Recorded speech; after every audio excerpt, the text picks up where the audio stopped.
What is going on, Panthers Nation? Carolina Dad here, your host of the Growls One Roar podcast. Today, we have another guest in our series, and I'm very appreciative of this man coming on the show. It is Mike Kaye of the Charlotte Observer. How's it going, Mike? I'm doing really well. Happy to be here. Happy to be back, man. I think it's been quite a while. So it has. I appreciate you hopping on the show. We've had back and forth conversations for forever trying to figure out how can I get you on here, schedules aligned. And so I'm excited to get this thing rolling. I love going to you directly. And I know I've talked to Alex a little bit and a few other folks, but just being able to hear people that are there every day, reporting on the team, knowing what's happening. And for our agenda today, if you are following along, number one, subscribe to the Charlotte Observer. Go ahead and plug that early. Y'all running any specials right now, Mike? Yeah, we're starting a July special where it's like $1.99 a month. I'm off the top of my head, I'm not sure how long that runs, but if you sign up for that, you get all the fallout of the NBA draft coverage with Rod Boone, who's incredible. You get a bunch of high school coverage. So if you have a kid playing in the area or you're just interested as an alumni, Langston Wirtz is the best high school writer I've ever been around. And then obviously you get great columns from Scott Fowler and all that Panthers coverage, training camp. Right. Nobody covers training camp like we do. That's something we take a lot of pride in. You'll feel like you're there, and you'll get all 15 practices plus the preseason and everything else. So it's perfect, man. Y'all, I mean, seriously, go subscribe. So if you are following along and you are already a subscriber, today's podcast may look familiar as we talk through some of the stories that Mike's put out, I guess, over the last week or two. So we're going to jump right in, talking through minicamp takeaways. And again, I know you put that article out, guess maybe a week, it feels like longer than that, June 17th, a little over a week ago, 10 days since minicamp wrapped. Some really great insights in there, but kind of starting it off, didn't know if there was anything in particular that came out of minicamp, whether it was the Bryce Young, Johnson connection or anything else that stuck out to you. Yeah, I mean, I do think anytime you see a new wide receiver really connect with a quarterback who struggled last year, I think that's a big deal. Obviously, these practices, I used to have a coach who used to get frustrated every time I'd write that they were practices because he viewed them as workouts. They're not practices. There's not tackling. Well, obviously in practice, you're not going to get a lot of tackling, but there's very little contact. So, excuse me. I think playing catch sort of is really what the standout is. I mean, you can see athleticism. There are guys you can see who potentially have it, who doesn't. Trevin Wallace was a guy that I was really impressed by. I missed 2 OTA sessions as I recovered from arm surgery, but every time I was out there when he was out there, he just looked so fast and fluid. Shaq Thompson looks like he is ready to go, full speed. After that leg injury that was brutal in week 2 last year. I think Chuba Hubbard had some nice moments in space. I think the energy of practice or the workouts was very, positive. I think there's a positive vibe around the team. Obviously, they were practicing on one field because they were doing all those renovations to the outdoor and the practice facility and all that stuff. And, it was kind of hard to see the offensive line. We were like right in front of the defensive line and some pass rushers. And Jadeveon Clowney looks like he's still got it, at least from a movement standpoint. So that was good. I mean, look, it's tough to kind of glean anything. I think minicamp, obviously, we want to talk about what's going on all the time and everything like that. But really, the bulk of the evaluation process will obviously be in training camp and the preseason. Yep. Harrison Mevis did pretty well in front of the media throughout the spring. If you want to call it the spring, it kind of bleeds into summer or whatever. He did pretty well. Eddie Piñeiro's absence was felt. So were his press conference answers, which I think are really interesting. And look, I think, I think sometimes it's good to have some drama. I know most fans don't want their team kind of like teetering or whatever, but it felt like last year things were going too well. And then when there was even a bit of adversity, like the team just plummeted. And I think we were all overzealous in projecting, Frank Reich's this guy with experience. He previously had an owner who meddled, blah, blah, blah, blah. Mm-hmm. You know, the talent's here. They're going to build around this offense, whatever. There's a lot of brilliant minds.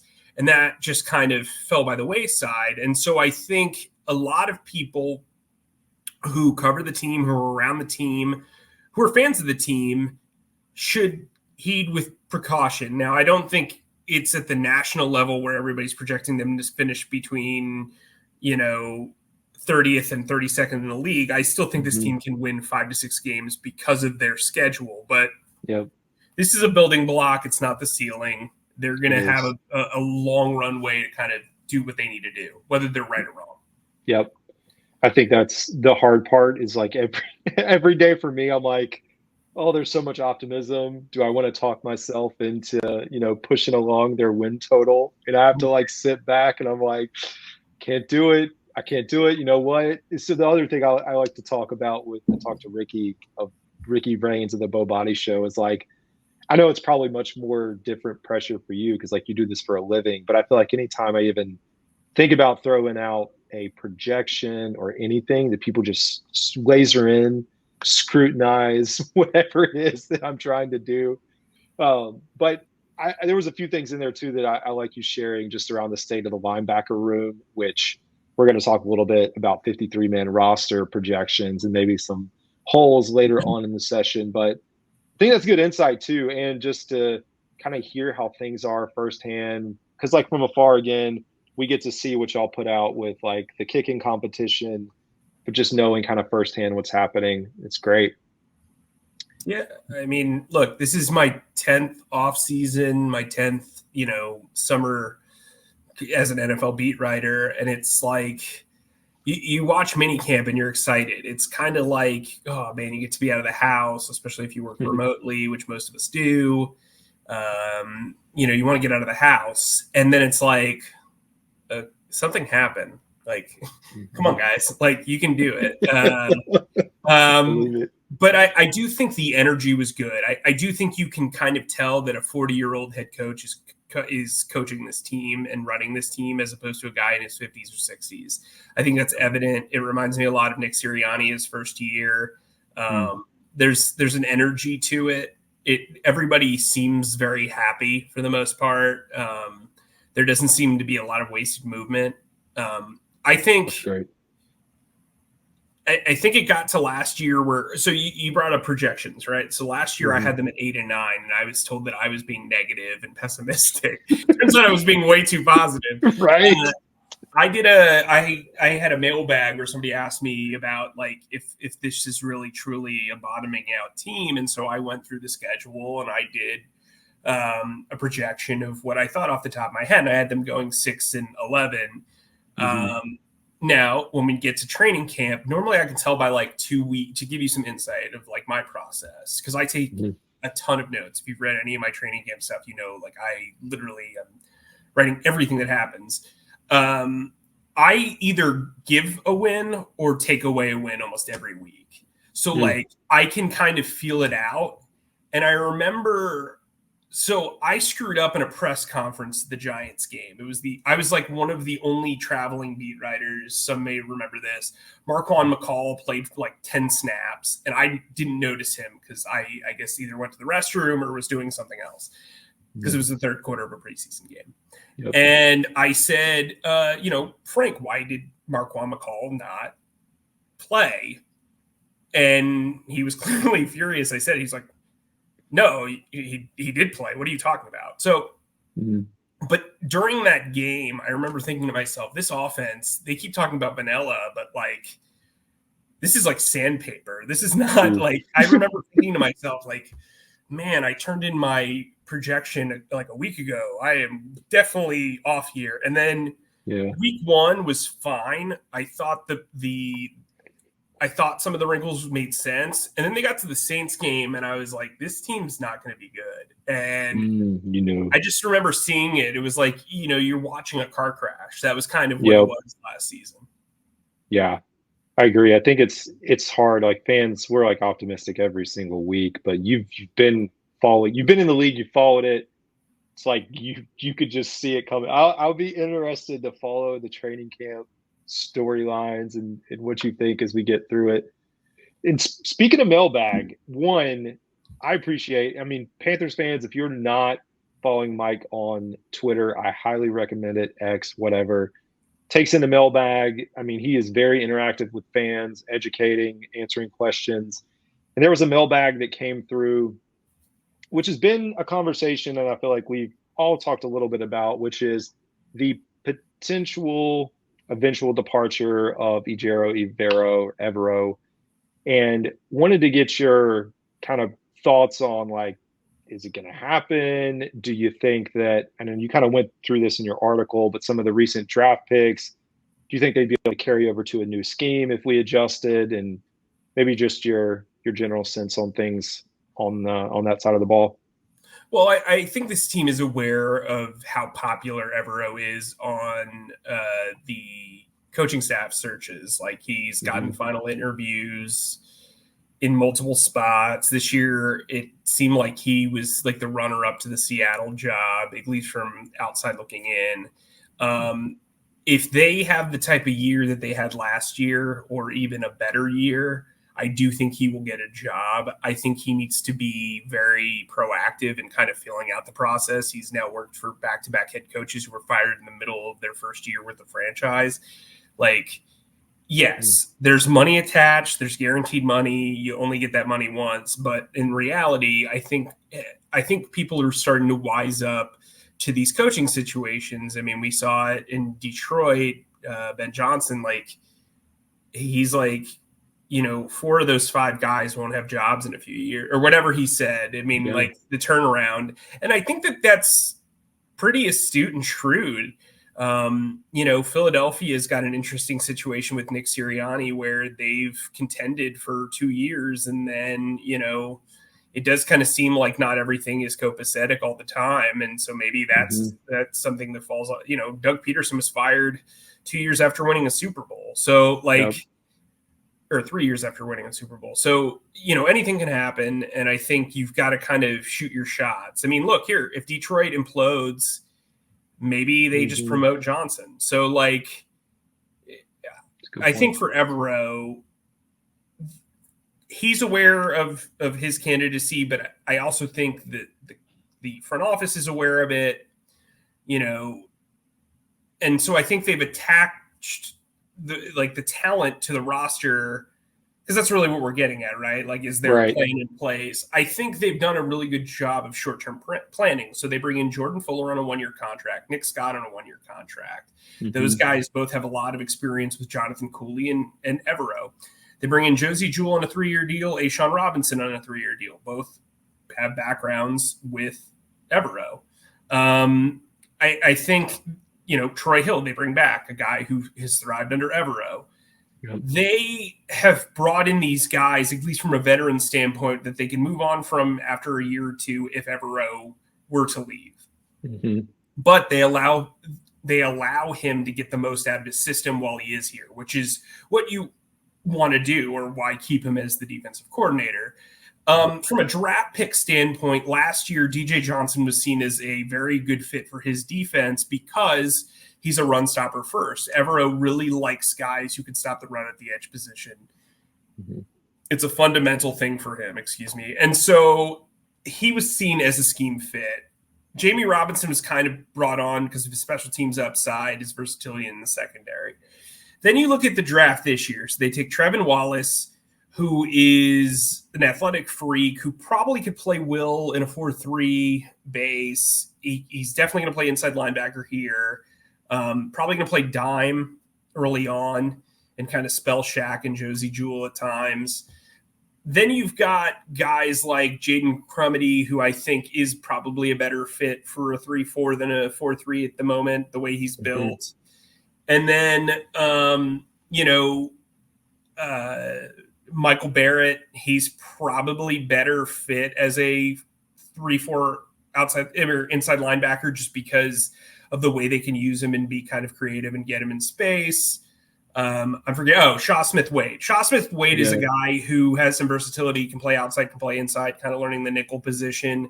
I think from a secondary standpoint, he's got versatility. So it's like they're not really typically with a 3-4, when you're getting body types, that really has to do with edge. and those front three positions. Like, to me, there are guys who are just 3-4 inside linebackers only. Mm-hmm. But I think Trevin Wallace, a guy who they took with a premium pick, the third round, I think he's got scheme versatility. And here's the thing, too. There are guys on this staff under Evero who also have some upside. There's Tem Lakabu, who got interviewed for the defensive coordinator job in New England, who I think is an incredible coach. There's Jonathan Cooley, who's now the pass game coordinator, who has worked with the secondary. He is very well thought of in the organization. Pete Hansen had some buzz as a defensive coordinator a couple of years ago. Todd Wash, the defensive line coach, was the defensive coordinator on the AFC runner-up in 2017 with the Jaguars when I covered the Jaguars. So, like, there are potential replacements in place if they were to stick with this scheme. So I think they've backstopped themselves really, really well here. Like, that's good. You know, they look at it this way. They have a really good shortstop, but they also have a pretty good second base plan, if that makes sense. Nice. Like, they can kind of be versatile with it. Now, who's to say they're going to have the same success they did last year? But if they do and Evero leaves town, I think they feel pretty good about this staff. I think Dom Capers' influence on the staff also helps. And I think from a roster standpoint, they're not stuck with any talent where it's like a mega deal. And I think that's both, you could say that both on offense and defense. It's a good position to be in. One of the things that I know I've heard asked, I don't know if you've asked it, but throughout this offseason is, and I just thought of this, the change or potential change in like the offseason program. I've heard various players talk about it. I guess from a reporter standpoint, like, do you have a stance on like, hey, let's move everything to early July or maybe late June and have a longer break? Or do you kind of like the way it is? So you have those storylines during, this dead period? Or I mean, I feel like I don't have anything. Like, maybe that's bad for business, but like I'm somebody who really loves this job, and I love to write and I love to do analysis. So this gets kind of like monotonous. It's just like, hey, like, I'm doing some stories that are outside of football this summer to just keep my, brain busy and fill up the paper. But like, and some great stories, by the way, that I think are going to be really well read. But I think, I don't know. I mean, forever, like, we got married in June. That was like a thing. You could either get married in June or July. We've already, we have 2 kids. One was in this business. You'd prefer to have an off-season baby. Yeah. I've had an off-season baby and an in-season baby. In-season babies are extremely hard. Sure, man. You miss birthdays, you miss all this other stuff. Like, this is not for the faint at heart, especially when you have a family. But no, I mean, I'm kind of indifferent to it. I mean, either way, there's a break, and the kids are off from school at least during the summer, and you can take some trips. And if you follow me, I'm a big baseball fan, so I get to sit at home and watch baseball every day, or almost every day. So I don't mind it. Nice. I'm gonna turn this. If people were watching, that light was flickering that whole time, driving me crazy. So speaking of off season, we now have word on training camp being held in Charlotte this year.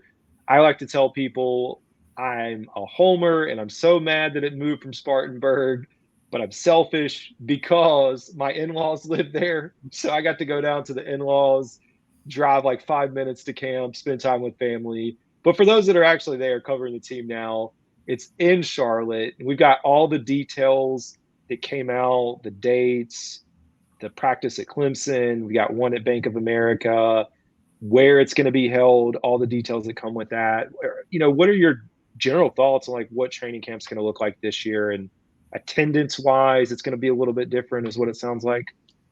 Yeah, from what I understand, 2,000 is like the limit for the practices outside of the stadium. There are teams that don't even have open practices or open practices for season ticket holders.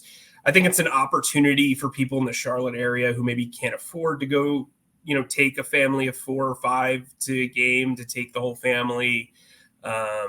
I think it's great. I mean, look, Yeah. I also think, you can't ignore what it does to Spartanburg, right? Like that was a big tradition. I only had one Spartanburg summer on the beat. So, and I know how much those people appreciated that opportunity, but I also think, a lot of teams have moved away from off-site training camps. The Eagles did it at Lehigh for years under Andy Reid, and Chip Kelly moved it to Philly, and that seemed to work for them. And they've been one of the more successful teams in the league because they haven't. I mean, I don't know how much of an impact that has, but like I do think there is something to be said about sleeping in your own bed every night or sleeping in a hotel close by, being able to see your families and not inconveniencing your families being 2 hours or whatever away. And, I mean, look, I think the city's making a massive commitment to them. So I think having Charlotte be the epicenter of what they're doing makes a lot of sense. There's logic to that. I don't know that it's going to be like the economic boom that it is for some teams, but I think when they start building out this practice field, they're going to want people to be there. And I think if you live in Charlotte, this benefits you. If you live just outside of Charlotte, it benefits you. And, if you're in South Carolina, you're going to be able to enjoy the Clemson atmosphere, and maybe that works out for you. But, I mean, no matter what, somebody's going to be slighted, right? Like anytime there's change. And I think from a tradition standpoint, it's a bummer. But I think long term, and maybe it could benefit Charlotte, which, I think is the right thing given how much the city is about to invest in this stadium. And so I think, you take the good with the bad, but ultimately, I think people care about winning. And I think if you can make the environment at training camp that much more comfortable, then I maybe it leads to a better cohesion with the team. Yep. I like it. I was looking through, and I liked the Fan Fest last year. That was the first time we ever went at Bank of America Stadium. I mean, they did the light show, which, it's fun for like a very, very fun family event. I don't think we're going to make it down to Clemson, but we are hopeful. Maybe late July. We're trying to like align schedules so we can get down there for a few practices, which should be fun. The other thing I was looking at was just like where the media is going to be, which is kind of like that sliver towards, I don't know which end zone, but I don't know how that compares. Like last year, I remember y'all were kind of right in the center, or it may have been kind of a similar spot, but a decent view. Have they really shared anything about like what it's going to look like for the media for y'all? I think we'll be able to move around a little bit. That's typically what you're allowed to do in training camp, but we'll find a way. Well, I mean, I think it's a lot of touch and go, but I also think like no matter what, I mean, a lot of us are pros out there. We'll find the angles and lots of stuff. There are a lot of great people in this media group, and I think we're all pretty resourceful. But it's good. Subscribe to the Charlotte Observer, so that way, even if you don't have great angles, or there are people you like, maybe you'll find a nugget that you didn't find elsewhere. You will. Y'all are working hard too, because last year I just went because I think it was like 6 or 7 months into the podcast, but nowhere near wanting or being able to ever talk to anybody. At least I didn't feel like I could talk football then just yet, even though I was doing the show. But I remember sitting down there and just listening to y'all like, all right, who's here? Who isn't practicing? Who is practicing? Who's out? Like y'all are just constantly, I know y'all tweet, like that's the other thing, like y'all tweet out as the plays happen. I tried to keep up with y'all. I already told folks, if you follow me, I'm not doing that this year. I'm going there to have fun, spend some time relaxing, watching. So definitely follow Mike to get all the latest on what's happening down there. You put out an awesome article around, and like it's perfect for me because in my mind, I'm in the same mode of you of like, what is the 53-man roster going to look like? I haven't whittled down my 53, so you are way ahead of the game from my standpoint. Y'all should go out and read this. I'm just basically going through the 90 right now just to see who's there and get my initial thoughts. Few things, and I don't want to give all the, spill all the beans on this. I think one of the position groups that I wanted to talk about was wide receiver. I don't know if you'd, be willing to share your thoughts because there's a ton of receivers. There's a lot of people or some that are undrafted that people outside think, oh, this guy's got a shot. Yeah, I mean, wide receiver is an interesting position because it's like they've upgraded two of the three top positions, right? So you look at it as, Xavier Legette upgrades Jonathan Mingo, and Deontay Johnson upgrades DJ Chark, who is no longer here, right? But Mingo is still here.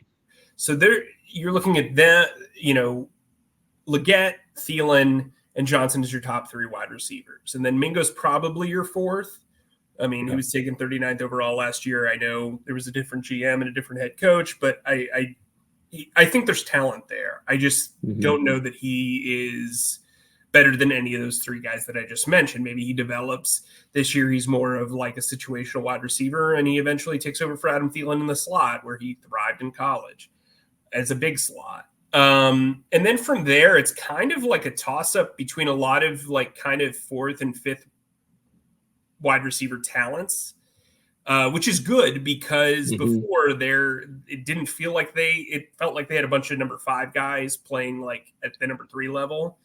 And so I think you look at Amir Smith-Marset, who showed some promise as a gadget guy and as a return in the last year. I think he's in a really good position to make this team again. And, you look at Terrace Marshall, and it's just like, yeah, you hear Canales talk about how good of an offseason program he's had. But ultimately, when you're the third, fourth, fifth wide receiver, you need to be able to play special teams. So you're thinking to yourself, like, what type of value is he bringing, especially with the new kick return rules where you really need to stack the deck against opposing teams, especially from a tackling perspective.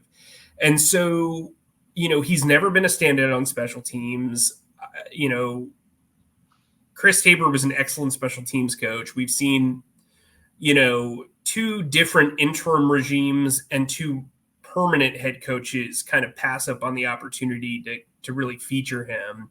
He's got 1 career touchdown in a meaningless effort against the Cincinnati Bengals. Like, sometimes guys just need a change of scenery. And so I kept it light at 5 wide receivers because I think they'll go heavy at tight end. And, I think Tommy Tremble's doing all the right things. I think Ian Thomas has done all the right things after taking 2 straight pay cuts. They obviously have Jatavian Sanders, who is more of a wide receiver than a tight end, which is part of the reason why I think they go lighter at wide receiver. To me, he can play a lot of big slot. He's not necessarily an inline style tight end. He's not your typical, YF guy. That's not him. So, and then I have them keeping Stephen Sullivan, who brings some special teams value. But I think 9 to 10 guys at tight end and wide receiver are what you're looking at. I'm interested to see how running back impacts that, which I have them keeping 4. I think there's been a lot made of Rashad Penny signing and a lot of talk about Miles Sanders. They're paying Miles Sanders anyway. So unless Miles Sanders completely comes back and is just terrible, he will probably be the change of pace back behind Chuba Hubbard, who I think is doing, again, all the right things. He's taking a leadership role in the running back room. He has every reason to have a great year in the last year of his rookie contract, similar to Tommy Tremble, and they're very close friends. I think Raheem Blackshear makes a lot of sense as the kick returner with the new kickoff rule. And then I would say Jonathan Brooks is a guy they can bring along slowly. That's part of the reason why you sign Rashad Penny, because he knows the system, he knows the verbiage, and they've got kind of comparable size and games. And so maybe you use up his snaps until you wait to get Brooks back. But to me, I don't have a lot of optimism about Penny. Maybe that's just me being, a negative beat writer, but I don't see that being a big thing. Yeah, it's hard for me even getting in. I did preview running backs and was like, it's hard to find like where he's going to fit in. When you go back and look at like just the production itself over the last few years, I'm with you there. I think the one thing that thinking about too with running backs is if Brooks goes on the PUP list to start the season, which I know that doesn't sound like that's the case, but I don't know if that would impact, like you just said, with maybe Penny does get to hang around for a little bit. But on the defensive side of the ball, I know everyone is asking about edge, everyone's asking about cornerback, but you've addressed those, numerous times, and y'all should go read it because even did it in the mailbag this past week. One that I was thinking about that personally, I'm like, inside linebacker. And you did talk a little bit about Shaq Thompson looking healthy. I saw the presser at the end of the season or into the minicamp. Josie Jewell being brought in, and then behind him, really two rookies potentially is kind of the core group there. Does that concern you at all? I mean, I know you're covering, but if you were a fan of the team, would you be worried? Like, what should we do? I mean, I think, you've got a GM who's a former linebacker, so at least he has kind of that presence. And honestly, Josie Jewell is a better fit at inside linebacker than Frankie Luvu was last year. Mm-hmm. He's more of a natural fit.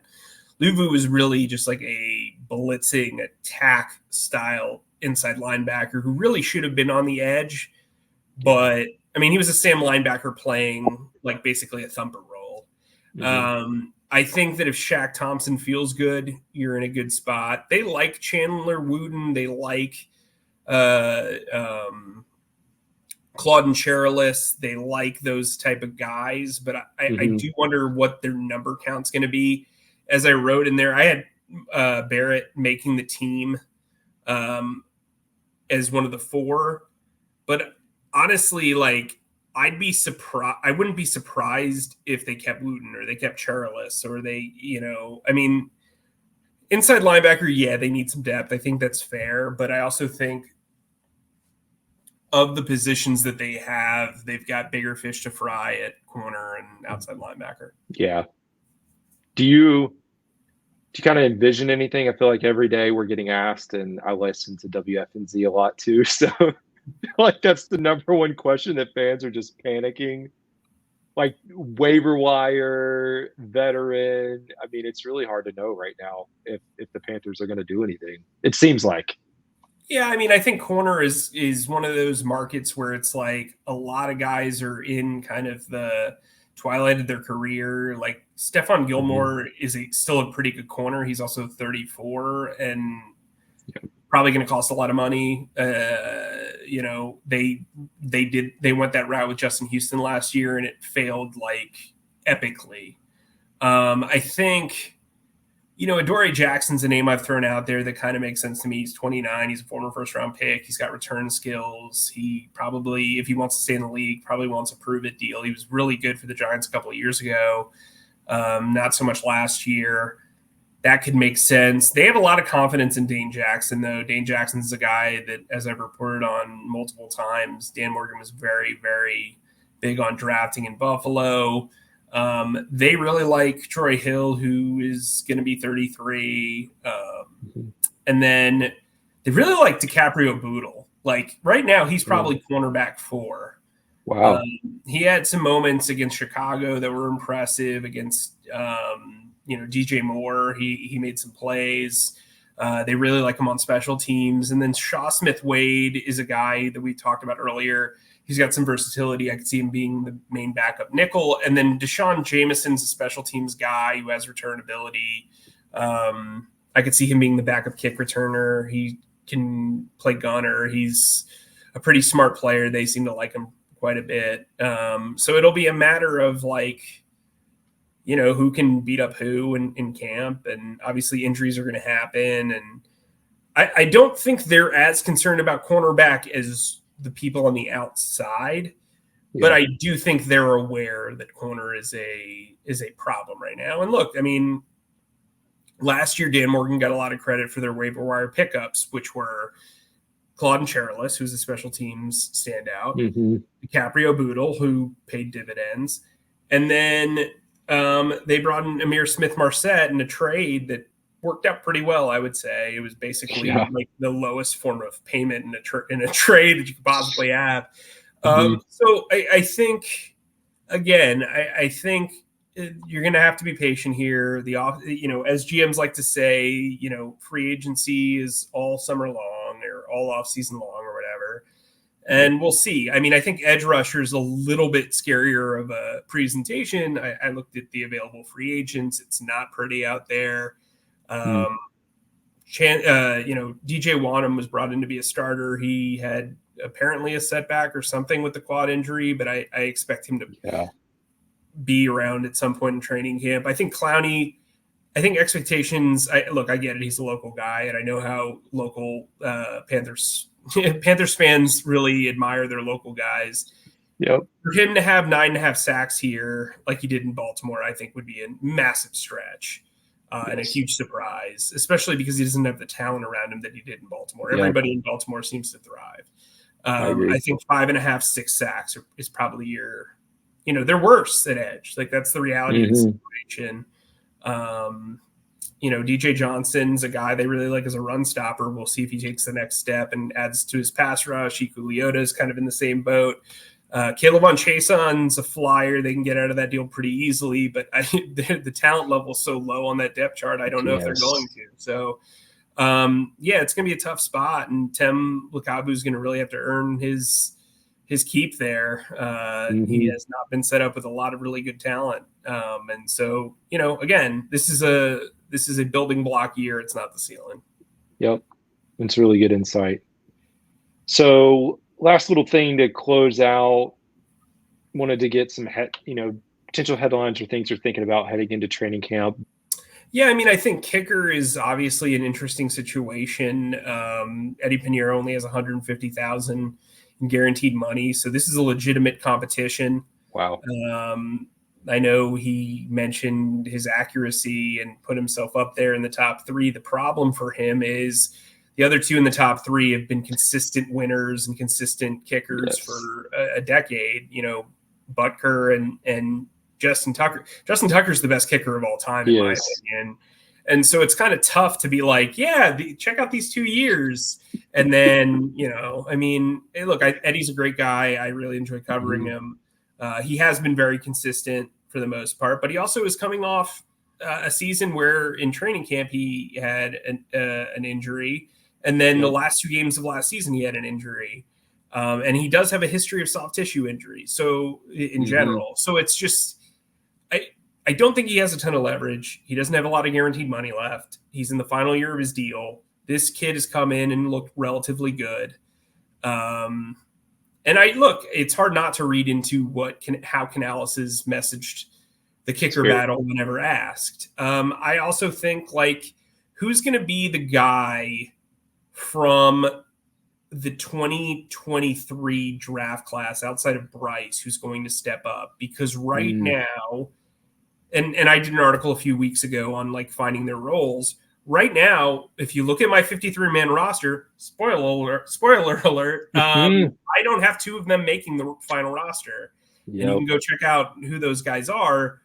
But I struggle to find roles for them given the way this team has tried to upgrade everything. I think also, the interior offensive line is really intriguing. They spent a lot of money on Damian Lewis and Robert Hunt, and those guys need to deliver.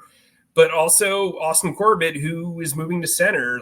It's cool to be he practiced at center all the time. But I'm reminded of that line from The Social Network where, the fictional Mark Zuckerberg is fighting the Winklevoss twins in court. And he's like, guys, if you would have created Facebook, you would have created Facebook, right? Well, if Austin Corbett was such this great center in practice for years, then you would have put him. He would have been a center. Yeah, so it'll be interesting. He has done a really good job so far. He's an extremely smart guy. In my opinion, he was the best offensive player on the team in 2022, and it wasn't even close. Wow. Obviously, those 2 knee injuries have been a bummer. I think. And then there's obviously Bryce, who, for all intents and purposes, this team's going to sink or swim with. And I know that there has been a lot of defend Bryce at every turn because of his supporting cast. And then there are people who are already done with Bryce. it's really in the middle of all this stuff. He had his quirks. There were bad decisions he made. There were bad plays he made. He took sacks that added to that sack count. Yep. But that group last year was just, I mean, it was awful. This is the worst. Last year's team is the worst team I've ever covered, and I covered the end of the Gus Bradley era in Jacksonville. So, like, it's just, it's the only way to go is up. And I think that's what they're kind of buying into is like, hey, last year was an absolute disaster. We're not building on it. We're jumping off of it, right? Yep. And so I think the attitude around the team has been pretty good. I think Canales is an extremely good communicator of what he wants to accomplish. And I think that'll help him, especially with a younger group that's used to more college voices. He's got a lot of energy. I think his staff is really sharp. They know what he wants. And so we'll see how this all goes. But,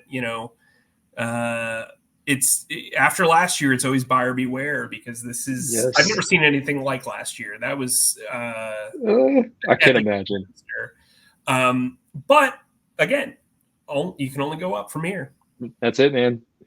Well, this has been fantastic. I know I kept you way longer than I needed to. Go ahead and plug, where can people find you? We've talked a little bit about it, but if they want to follow you and subscribe.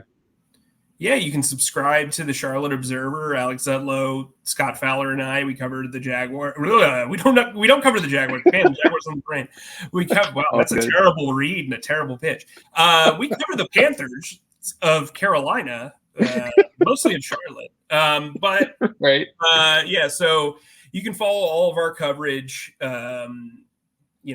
We give you your money's worth.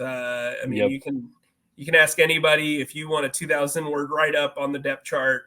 We got you covered. If you want great features on each player, humanizing them, we got that. If you want great columns pushing the limit, on what the Panthers can do and holding them accountable, we got it.